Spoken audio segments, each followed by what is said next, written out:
Hello दोस्तों, कैसे आप सब।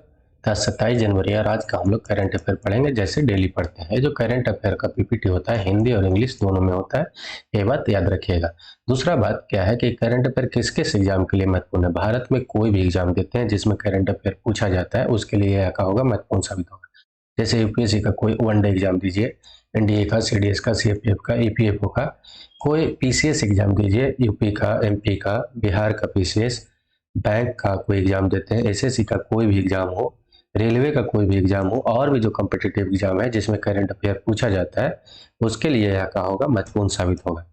वीडियो अच्छा लगेगा तो क्या करिएगा, लाइक कमेंट शेयर सब्सक्राइब और बेल आइकन को क्या करिएगा, दबा के रखिएगा ताकि आपके पास नोटिफिकेशन टाइम टू टाइम मिलता रहे। तो ठीक है, चलिए आज का लेक्चर शुरू करते हैं। पहला है कि चैट जीपीटी है क्या। ठीक है, तो पहला है सर्च इंजन है, दूसरा है सोशल मीडिया प्लेटफॉर्म है, या तीसरा ऑप्शन है ओपन एआई द्वारा विकसित एक बड़ा भाषा मॉडल है, या चौथा क्या है आपका गेमिंग काउंसिल है। तो इसका जो सही उत्तर क्या है, ओपन एआई द्वारा विकसित एक बड़ा भाषा मॉडल है। ठीक है, एक काम क्या करता है कि ये मशीनों से बातचीत करने और पाठ उत्पन्न करने के तरीके में क्रांति लाने की क्षमता रखता है। ये बात याद रखिएगा। इसको सबसे पहले कब लाया गया था, पेश कब किया गया था, तो 2019 में पेश किया गया था और जल्दी ही इसको मार्केट में भी लाया जाएगा।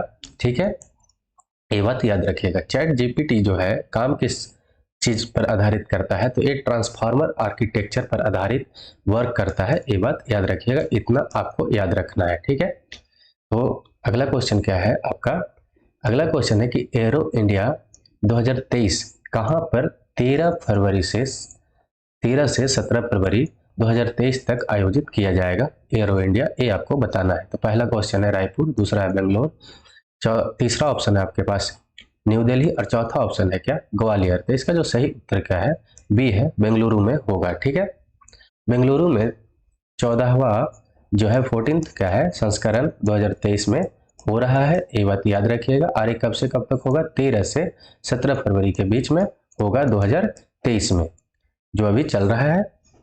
ठीक है, ये भारत का प्रमुख वैश्विक विमान व्यापार मेला होता है जो इस बार का कहाँ हो रहा है, बेंगलुरु में हो रहा है। ठीक, वीडियो अच्छा लगेगा तो लाइक कमेंट शेयर सब्सक्राइब करते रहिएगा। चलिए अगला जो क्वेश्चन है कि 2023 में विज्ञान और इंजीनियरिंग में उत्कृष्ट योगदान के लिए किसे पद्म विभूषण के लिए चुना गया। पद्म विभूषण जो होता है भारत का सेकंड हाईएस्ट उच्च मतलब कि पुरस्कार होता है, ये बात याद रखिएगा। तो पहला क्या है आपका ऑप्शन श्रीनिवास वर्धन का, दूसरा है श्री जाकिर हुसैन का, तीसरा है रीना देवी का और चौथा आपका क्या है सुधा मूर्ति का। तो ये जो आंसर सही है इंजीनियरिंग और विज्ञान में किनको दिया गया है, श्रीनिवास वर्धन का, ये बात याद रखिएगा। पद्म विभूषण से इनको सम्मानित किया गया है, सम्मान दिया गया है पद्म विभूषण द्वारा। और किनको दिया गया है, श्रीनिवास को। ठीक, याद रखिएगा। अमेरिकी गणितज्ञ है, मतलब कि इंडिया का ही है लेकिन अभी कहाँ रह रहे हैं, अमेरिका में रह रहे हैं। दूसरा बात क्या है कि हम लोग पद्म विभूषण के बारे में जान लेते हैं।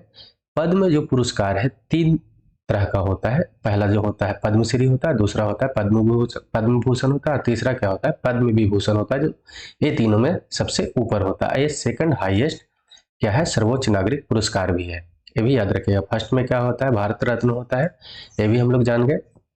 तो 2023 में 6 आदमी को पद्म विभूषण दिया जाएगा, 9 पर्सन को क्या दिया जाएगा पद्म भूषण दिया जाएगा और 91 आदमी को क्या दिया जाएगा पद्मश्री से सम्मानित किया जाएगा। जिस तरह का मतलब पुरस्कार होता है देखिए उसी तरह से कमी भी है। मतलब छोटा पुरस्कार है तो ज्यादा आदमी को, उससे थोड़ा अच्छा है तो उससे ज्यादा, उससे कम आदमी को, और उससे कुछ ज्यादा है तो उससे कम, भारत रत्न होगा जो उससे भी कम को मिलेगा। ठीक, इतना बात याद रखिएगा। ये सम्मान किस किस लिए दिया जाता है, तो राष्ट्रीय जो सेवा करने में योगदान दिया हो उसे ये पुरस्कार दिया जाता है। ये पुरस्कार का गठन कब हुआ था, तो उस समय जब तत्कालीन राष्ट्रपति अपना राजेंद्र प्रसाद थे, जब 1954 में इसका क्या हुआ था, स्थापना हुआ था 2 फरवरी को। ये भी बात याद रखिएगा। उस समय प्रधानमंत्री कौन थे, तो राजेंद्र प्रसाद थे, ये भी याद रखना है। चलिए अगला क्वेश्चन क्या है कि जीएन कास्कर में वैज्ञानिक द्वारा मस्तिष्क जैसे कंप्यूटिंग के विकास के उपयोग की जाने वाली मुख्य सामग्री क्या है। इसमें मस्तिष्क में जो कंप्यूटिंग सिस्टम का उपयोग होता है, उसमें विकास के लिए उपयोग किया जाता है, वो कौन सा सामग्री है, ये आपको बताना है। पहला है सिलिकॉन है, दूसरा स्कैंडियम नाइट्रेट है, नाइट्रेट्स है, तीसरा है गैलियम नाइट्रेट है, और चौथा है जर्मेनियम है। तो इसमें है क्या? तो इसका सही उत्तर है बी, स्कैंडियम नाइट्राइड है। ठीक है, स्कैंडियम नाइट्राइड जो होता है, क्या होता है, एक सेमीकंडक्टर होता है। एक्चुअली सिलिकॉन भी होता है और जर्मेनियम भी होता है। ठीक है, ठीक। तो ये बेंगलुरु में जो है 25 जनवरी 2023 को क्या हुआ कि बेंगलुरु में जो Jawaharlal Nehru centre for advance scientific research के वैज्ञानिक मस्तिष्क और कंप्यूटिंग विकसित करने के लिए स्कैंडियम नाइट्राइड का उपयोग किया। ठीक है, स्कैंडियम नाइट्राइड क्या है, एक अर्धचालक है, मतलब सेमीकंडक्टर है। ये बात याद रखिएगा, कंडक्टर, सेमीकंडक्टर और एक नॉन कंडक्टर जो होता है, मतलब कि कंडक्टर वो होता है जिसमें हीट और इलेक्ट्रिसिटी का चालकता होता है। ठीक, जाता है इलेक्ट्रिसिटी एंड हीट से, क्या होता है, वो चालन में होता है। सेमीकंडक्टर में क्या होता है, अर्धचालक में क्या होता है, मतलब कि ना तो कम चालक होता है, ना तो एकदम नहीं चालक होता, और ना ही चालकता होता है, मतलब बीच बीच का होता है। और अचालकता में क्या होता है, मतलब अनकंडक्टर में क्या होगा, उसमें विद्युत और हीट का कोई आर पार नहीं होगा। इतना बात सीधा सीधी में याद रखिएगा, मोटा मोटी में। ठीक, चलिए अगला क्वेश्चन क्या है कि जनवरी 2023 में किसने मध्य रेलवे के लिए नए महाप्रबंधक के रूप में पदभार संभाला है? तो इसमें पहला ऑप्शन क्या है, हरिनारायण, दूसरा है नरेश लालवानी, तीसरा है मीसी मालिया, और चौथा ऑप्शन क्या है, रामदास तिरुपति। तो इसका जो सही उत्तर क्या है, नरेश लालवानी है। नरेश लालवानी जो है आपका 1985 बैच का भारतीय रेल इंजीनियरिंग सेवा के वरिष्ठ अधिकारी हैं। उन्हीं को अभी क्या किया गया है, मध्य रेलवे का महाप्रबंधक नियुक्त किया गया है। ये बात याद रखना है। ठीक है, चलिए अगला क्या है कि भारत के क्षेत्र में उत्कृष्ट योगदान के लिए, मतलब कला के योगदान में किनको पद्म विभूषण दिया गया है? 6 व्यक्ति को दिया गया है। तो उनको विज्ञान में दिया गया था श्रीनिवासन को, आइए कला में किनको दिया गया है ये बताना है। पहला ऑप्शन क्या है, मधुमाली को, दूसरा ऑप्शन क्या है, श्री कपिल कपूर को, तीसरा ऑप्शन क्या है, श्री जाकिर हुसैन को, और चौथा क्या है, श्री निवासवर्धन को। तो ये तो विज्ञान में दिया गया है इनको, तो ये तो आप जानते ही हैं। तो इसका जो सही उत्तर क्या है, सी है, श्री जाकिर हुसैन को। ठीक है, श्री जाकिर हुसैन को इस बार पद्म विभूषण से सम्मानित किया गया। पद्म विभूषण जो है सेकंड हाईएस्ट नागरिक पुरस्कार है, ये बात याद रखना है। पद्म पुरस्कार में 3 तरह का पुरस्कार होता है, एक जो होता है पद्मश्री होता है, दूसरा होता है पद्म भूषण होता है, तीसरा जो होता है पद्म विभूषण होता है। इस बार जो है पद्म जो विभूषण दिया गया है 6 व्यक्ति को दिया गया है, पद्म भूषण जो है 9 व्यक्ति को दिया गया है, और पद्मश्री जो है 91% को दिया गया है। और ये किस लिए दिया जाता है, जो समान राष्ट्रीय सेवा किया हो उसको ये दिया जाता है हर बार। ठीक है, इसका गठन कभी हुआ था, 2 फरवरी 1954 ईस्वी को इसका गठन हुआ था, जब अपना राष्ट्रपति कौन थे, डॉक्टर राजेंद्र प्रसाद थे, उन्हीं के द्वारा ये किया गया था। ठीक है, याद रखना है इतना। चलिए अगला क्वेश्चन क्या है कि हिमाचल जो है, हिमाचल प्रदेश को किस वर्ष तक पहला ग्रीन राज्य बनाया जाएगा?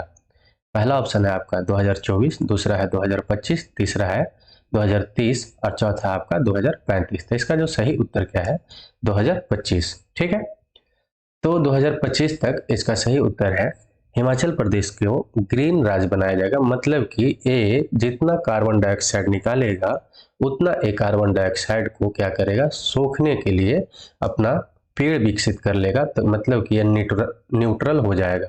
मान लिया जाए कि ये 10,000 टन कार्बन निकालता है, तो 10,000 टन कार्बन सोखने के लिए क्या करेगा, पेड़ लगाएगा, और भी जो काम करेगा, जैसे कि खाना बनता है लकड़ी पर उसको हटाएगा, कम करेगा, इंडस्ट्री को सौर प्लांट से चलाने के लिए सोचेगा, बिजली जो उत्पादन होता है उसमें सौर प्लांट लाएगा। तो उससे क्या होगा, कार्बन डाइऑक्साइड की मात्रा कमेगा, और पेड़ जो होगा उसको जो ज़्यादा लगाया जाएगा, तो ये जो है कार्बन डाइऑक्साइड को ज़्यादा खींचेगा और ऑक्सीजन को ज़्यादा देगा। तो ये क्या बन जाएगा, एक ग्रीन राज्य बन जाएगा। ये बात याद रखना है। ठीक है, मतलब न्यूट्रल, कार्बन न्यूट्रल राज्य बनने की ओर अग्रसर है, ये भी याद रखना है हम लोग को। ठीक है, तो अब हिमाचल प्रदेश के बारे में जान लेते हैं। ये जो है 1956 में क्या किया गया था, इसको एक केंद्र शासित प्रदेश पहले बनाया गया, ठीक है, भारत में जोड़कर। भारत में जब एकत्रित हुआ 1947 के बाद, तो इसको 1956 में क्या बनाया गया, केंद्र शासित प्रदेश मतलब यूनियन टेरेटरी बनाया गया। और 1971 में इसको क्या बनाया गया, हिमाचल प्रदेश को 1971 के अधिनियम से इसको 18वां राज्य बनाया गया, ठीक है। अधिनियम जो होता है मतलब एक्ट, एक तो संविधानिक होता है और एक होता है असंवैधानिक, एक होता है स्टैच्यूटरी, जो अधिनियम से कोई लॉ से बनता है। तो संवैधानिक क्या होता है सिंपल सी, जो संविधान में हो उसको संवैधानिक बोलते हैं। असंवैधानिक क्या होता है, जो संविधान में ना हो उसको असंवैधानिक बोलेंगे। और स्टैच्यूटरी मतलब कोई एक्ट से जो बनता है उसको क्या बोलते हैं, स्टैच्यूटरी बॉडी बोलते हैं, सांविधिक बॉडी बोलते हैं। ये बात याद रखिएगा। तो 1971 में क्या हुआ कि ये जो है हिमाचल प्रदेश 18वां राज्य बना, और 1956 में इसको क्या बनाया गया था, केंद्र शासित प्रदेश बनाया गया था। और 25 जनवरी 1971 को 18वां राज्य बनके ये तैयार हुआ। ये बात याद रखना है। अभी के तत्कालीन बात इसका जाने हिमाचल प्रदेश का, तो अभी जो राज्यपाल कौन है, राजेंद्र विश्वनाथ आलेंकर है। और मुख्यमंत्री कौन है, सुखविंदर सिंह है। विधानमंडल क्या है, एक सदस्य है, एक सदनीय है, मतलब कि यहाँ विधान परिषद नहीं है, सिर्फ विधानसभा है, ठीक है। तो यहाँ पर विधानसभा का जो सीट है 68 है, ये बात याद रखना है, मतलब 68 है। संसदीय सीट की बात करें तो राज्यसभा और लोकसभा दो गो होता है पार्लियामेंट में। पार्लियामेंट का जो निर्माण होता है किससे किससे होता है, लोकसभा, राज्यसभा और राष्ट्रपति से होता है। ये तीनों को मिलकर क्या होता है, पार्लियामेंट बनता है। तो पार्लियामेंट में दो सभा होता है, राज्यसभा और लोकसभा, जिसको अपर सभा किसको बोला जाता है, राज्यसभा का। उसका जो कितना सीट है, 3 सीट है हिमाचल प्रदेश में, और लोकसभा का कितना सीट है, 4 सीट है। ये बात याद रखिएगा। हिमाचल प्रदेश का जो उच्च न्यायालय है कहाँ है, शिमला में है, ये बात याद रखना है। इसका जो राजधानी कहाँ है, शिमला है, और दूसरा राजधानी कहाँ माना जाता है, धर्मशाला को, ठीक। चलिए अगला कि अमूल का नए अध्यक्ष किन्हें नियुक्त किया गया है, ये आपको बताना है। तो पहला है मनीष तिवारी, दूसरा है सामल पटेल, तीसरा है भरत भास्कर, और चौथा है इनमें से कोई नहीं। तो इसका जो सही क्या है, सामल भाई पटेल है, लेकिन इसमें सामल पटेल लिखा हुआ है, तो इससे कोई टेंशन नहीं लेना है, सामल पटेल है, ठीक है। सामल पटेल इस बार अध्यक्ष नया नियुक्त किए गए हैं, ये बात याद रखना है अमूल का। और दूसरा क्या है, उपाध्यक्ष किनको नियुक्त किया है, बलमजी को उपाध्यक्ष नियुक्त किया गया है। ये कहाँ पर है, इसका मतलब ये है कहाँ, इसका थोड़ा इसकी जानकारी अमूल का ले लेते हैं। तो ये जो है गुजरात के एक आनंद जगह है, वहां पर ये अवस्थित है। इसका स्थापना कब हुआ था, 1946 में हुआ था, दिसंबर 14 को, ठीक है, इसका गठन हुआ था, ठीक। ये बात याद रखिएगा। इसके मतलब फाउंडर कौन थे, तो वर्गेश थे, त्रिभुवन दास थे, इनका संगठन मतलब स्थापना किए थे, ठीक।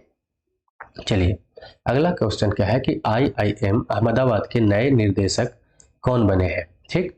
तो इसका पहला ऑप्शन है मनोज शर्मा, दूसरा है भरत भास्कर, तीसरा है मनीष तिवारी, और चौथा है पवन कुमार। तो इसका जो सही उत्तर क्या है, भरत भास्कर है, ठीक है। IIM होता क्या है, जैसे कि मतलब टेक्नोलॉजी के लिए पढ़ाई, टेक्निकल पढ़ाई के लिए IIT होता है, मेडिकल पढ़ाई के लिए नीट होता है, ठीक उसी तरह से मतलब अगर कोई मैनेजमेंट का पढ़ाई अच्छा करना चाहता है तो वो क्या होता है, ये सबसे बेस्ट होता है IIM, ठीक है, इंडियन मैनेजमेंट जो होता है उसके लिए, ठीक। तो इंडियन इंस्टीट्यूट ऑफ मैनेजमेंट जो है अहमदाबाद की ओर से क्या किया गया है, प्रोफेसर भरत भास्कर को इस बार अगला निदेशक के रूप में नियुक्त किया गया है, ठीक है। और वो जो अपना पदभार है जो कब से संभालेंगे, 1 मार्च 2023 से अपना पदभार को संभाल लेंगे भरत भास्कर।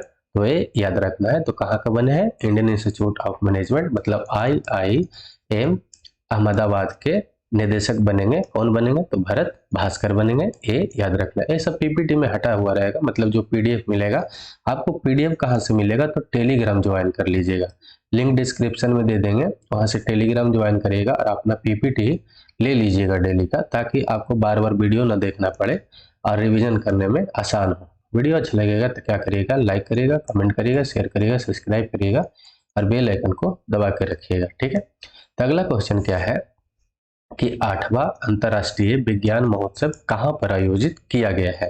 पहला ऑप्शन है दिल्ली, दूसरा है कोलकाता, तीसरा है भोपाल और चौथा क्या है? मुंबई। तो इसका जो सही उत्तर क्या है? भोपाल मतलब एमपी में, मध्य प्रदेश में किया गया है। ठीक है। इंडियन इंटरनेशनल साइंस फेस्टिवल जो है इस बार जो 8वां नंबर का हो रहा है वो कहाँ पे हो रहा है? आपका मध्य प्रदेश में भोपाल में हो रहा है। इसका मतलब जो उद्घाटन कौन किए? तो वहाँ के जो मुख्यमंत्री हैं शिवराज सिंह चौहान इसका उद्घाटन किए। ठीक है, ये बात याद रखना है। और ये कहाँ पर हो रहा है? भोपाल में मौलाना आजाद राष्ट्रीय प्रौद्योगिकी संस्थान में किया जा रहा है। ठीक। अगला कि मध्य प्रदेश के बारे में कुछ जान लेते हैं। तो मध्य प्रदेश का जो कैपिटल कहाँ है?